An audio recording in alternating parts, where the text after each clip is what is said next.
राजस्थान के अलवर जिले में अरावली पर्वतमाला की गोद में बसा भानगढ़ किला भारत का सबसे रहस्यमयी और भूतहा किला माना जाता है।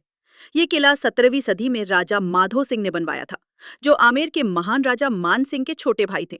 लेकिन इसके निर्माण और विनाश से जुड़ी एक रहस्यमयी और डरावनी लोक कथा है, जिसमें नाहर सिंह वाल्मीकि नामक तांत्रिक का जिक्र होता है। कहा जाता है कि भानगढ़ की राजकुमारी रत्नावती अत्यंत रूपवती और बुद्धिमती थी। दूर दूर तक उसकी सुंदरता की चर्चा थी।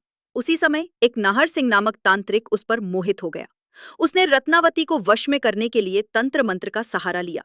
एक बार उसने एक इत्र की शीशी में वशीकरण मंत्र डाल दिया, जिसे रत्नावती के लिए भेजा गया। लेकिन रत्नावती उसकी चालाकी समझ गई और उसने वो शीशी एक पत्थर पर फेंक दी। कहा जाता है कि वो पत्थर तांत्रिक के पीछे लुढ़कता हुआ गया और उसे कुचलकर मार डाला। मृत्यु से पहले नाहर सिंह ने पूरे भानगढ़ नगर को श्राप दे दिया कि ये नगरी पूरी तरह से नष्ट हो जाएगी और कोई भी यहाँ शांतिपूर्वक नहीं रह पाएगा। जल्द ही उसके श्राप का असर दिखा।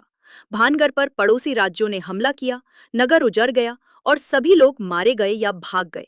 कहा जाता है कि रत्नावती भी युद्ध में मारी गई और तब से उस आत्मा को भी किले में भटकते देखा गया है। आज भी भारतीय पुरातत्व विभाग ने भानगढ़ किले के बाहर एक बोर्ड लगा रखा है, जिसमें स्पष्ट लिखा है कि सूर्यास्त के बाद यहां रुकना प्रतिबंधित है।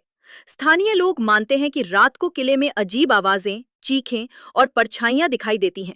कुछ लोगों का दावा है कि उन्होंने रत्नावती की आत्मा को देखा है, तो कुछ का मानना है कि तांत्रिक की आत्मा अब भी किले में है और किसी को चैन से नहीं रहने देती।